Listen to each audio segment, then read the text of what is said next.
Bismillahirrahmanirrahim. Assalamualaikum warahmatullahi wabarakatuh. Nama saya Anissa Mita Safitri dengan NPM 2257051022 dari Prodi S1 Ilmu Komputer Universitas Lampung. Di sini saya akan menjelaskan materi ke-13 yaitu mengenai Analytical Hierarchy Process atau AHP. Nah, AHP adalah metode pengambilan keputusan yang dikembangkan oleh Thomas L. pada tahun 1970-an. AHP membantu dalam membuat keputusan yang melibatkan berbagai kriteria dengan cara penguraian masalah kompleks menjadi hierarki yang lebih sederhana. Nah, metode ini melibatkan 3 langkah utama. Yang pertama yaitu mendefinisikan hierarki keputusan. Ada di mana pada poin pertama ini memiliki 3 poin lagi di dalamnya, yaitu menentukan tujuan utama, yang kedua mengidentifikasi kriteria dan subkriteria yang relevan, dan yang ketiga untuk menyusun alternatif keputusan. Nah, untuk poin yang kedua yaitu membuat perbandingan berpasangan atau pairwise comparison. Nah, ini setiap elemen dalam setiap tingkat hierarki ini akan dibandingkan dengan elemen lain dalam tingkat yang sama berdasarkan skala preferensi.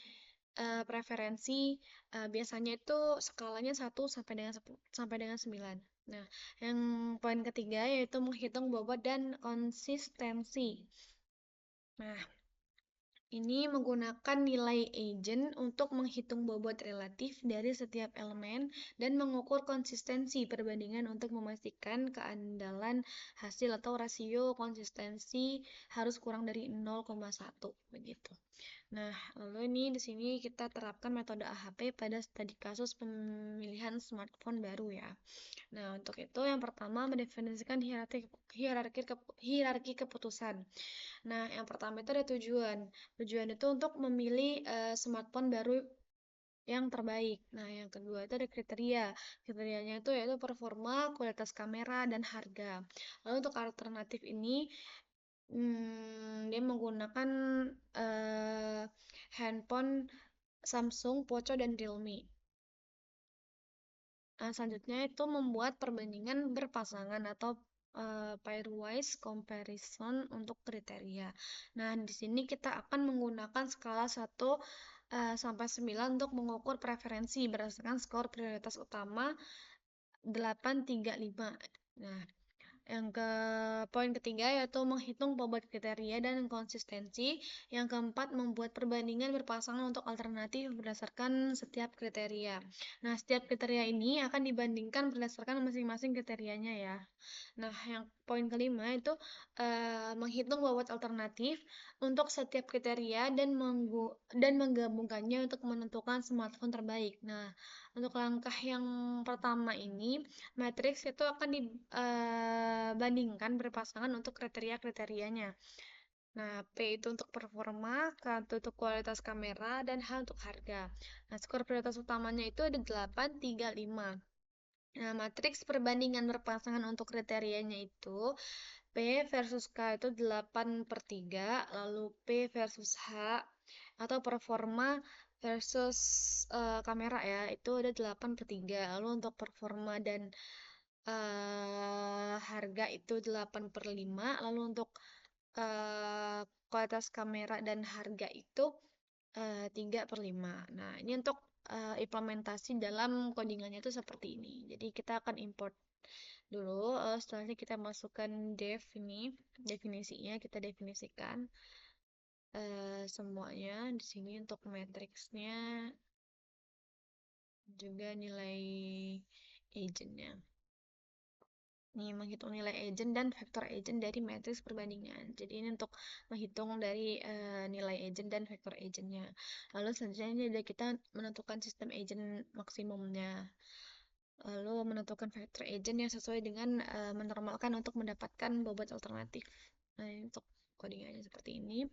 Lalu untuk menghitung indeks konsistensi, lalu di sini ada untuk nilai indeks acak atau berdasarkan urutan matriks. Nah, selanjutnya itu ada menghitung rasio konsistensi, lalu ada matriks perbandingan berpasangan untuk kriteria, seperti yang tadi dijelaskan di atas ya. dan menghitung bobot dan rasio konsistensi untuk kriteria. Periksa apakah rasio konsistensi itu dapat diterima. Nah, untuk hasilnya atau outputnya itu jadi bobot kriterianya itu 0,5. Nah, ini ya untuk bobot kriterianya. Lalu untuk rasio konsistensinya itu minus 1,1488 dan seterusnya. Nah, untuk matriks konsistensinya seperti ini.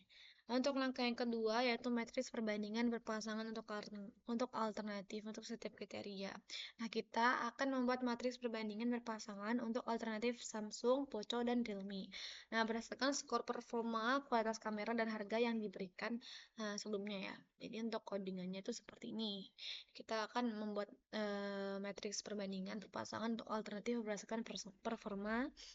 Lalu matriks perbandingan untuk berdasarkan kualitas kamera, dan yang terakhir dan juga untuk berdasarkan harga. Nah, begitu. Jadi kita juga akan menghitung bobot alternatif untuk setiap kriterianya. Nah, ini di sini. Lalu kita print out untuk hasilnya. Nah, nanti hasilnya itu akan seperti ini dari hasil yang kita buat tadi. Nah, untuk yang langkah ketiga itu menggabungkan bobot kriteria dan bobot alternatif. Nah, di sini setelah kita mendapatkan bobot untuk setiap kriteria dan bobot alternatif berdasarkan setiap kriteria itu, kita dapat menghitung skor akhir untuk setiap alternatifnya. Nah, jadi ini untuk skor akhir dari setiap alternatifnya ya. Jadi kita akan menggabungkan bobot kriteria dan bobot alternatifnya terlebih dahulu. Setelah kita gabungkan, kita akan menghitung alternatif dengan skor tertinggi adalah pilihan terbaik. Jadi kita menentukan mana pilihan terbaiknya di sini. Nah, jadi kita dapat hasilnya untuk skor akhir alternatifnya itu Samsung itu dengan skor akhir 0,3162 dan Poco 0,3452 dan untuk Realme itu 0,3384. Nah, jadi untuk alternatif terbaiknya itu adalah Poco. Begitu. Nah, untuk kesimpulannya, dengan menggunakan kode di atas, Anda dapat melakukan analisis AHP untuk memilih smartphone baru berdasarkan kriteria performa, kualitas kamera, dan harga.